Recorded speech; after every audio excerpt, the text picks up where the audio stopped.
ৰাষ্ট্ৰীয় পৰ্যায়ত উজলিল মেছাগড়ৰ যুগতলি উচ্চতৰ মাধ্যমিক বিদ্যালয়। ভাৰত চৰকাৰৰ শিক্ষা মন্ত্ৰালয়ৰ উদ্যোগত অনুষ্ঠিত বিদ্যালয়ৰ প্ৰত্যাহ্বান ধঁপাতমুক্ত পৰিৱেশ 2025 শীৰ্ষক এক প্ৰতিযোগিতাত শিৱসাগৰ জিলাৰ মেছাগড়স্থিত যুগতলি উচ্চতৰ মাধ্যমিক বিদ্যালয়ে ৰাষ্ট্ৰীয় পৰ্যায়ত উজলি উঠিবলৈ সক্ষম হৈছে।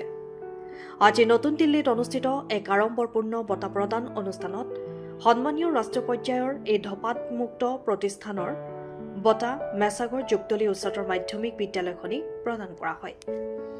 উল্লেখযোগ্য যে ভাৰত চৰকাৰৰ শিক্ষা মন্ত্ৰালয়ে দেশত ধঁপাতমুক্ত পৰিৱেশ সৃষ্টি কৰাৰ উদ্দেশ্যেৰে ৰাষ্ট্ৰীয় পৰ্যায়ত শিক্ষানুষ্ঠানসমূহৰ মাজত বাতৰ নাট, পোষ্টাৰ আৰু চিত্ৰকলা প্ৰতিযোগিতাৰ আয়োজন কৰিছিল। বিগত বৰ্ষৰ আগষ্ট মাহত আয়োজন কৰা এই প্ৰতিযোগিতাত সমগ্ৰ দেশৰ লগতে ৰাজ্যখনৰ সকলো উচ্চতৰ মাধ্যমিক বিদ্যালয়ৰ অংশগ্ৰহণ বাধ্যতামূলক আছিল। বিদ্যালয়খনে পোষ্টাৰ প্ৰতিযোগিতাৰ উপৰিও বাতৰ নাট, চিত্ৰকলা প্ৰতিযোগিতাত অংশগ্ৰহণ কৰিছিল।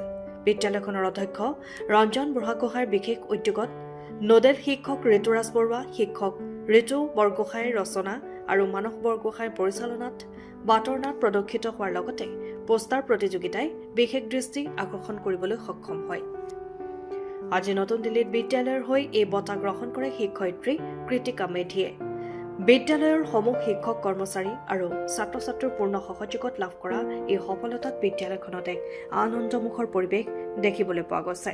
যুগতলি উচ্চতৰ মাধ্যমিক বিদ্যালয়ৰ অধ্যক্ষ, শিক্ষক, শিক্ষয়িত্ৰী, ছাত্ৰ ছাত্ৰী আৰু কৰ্মচাৰীসকলৰ মাজত এই সফলতা কেৱল শিৱসাগৰ জিলাই নহয়, সমগ্ৰ অসমলৈকে গৌৰৱ কঢ়িয়াই আনিছে বুলি অভিমত প্ৰকাশ কৰিছে সমগ্ৰ শিক্ষা অসমৰ শিৱসাগৰ জিলা সমন্বয়কে।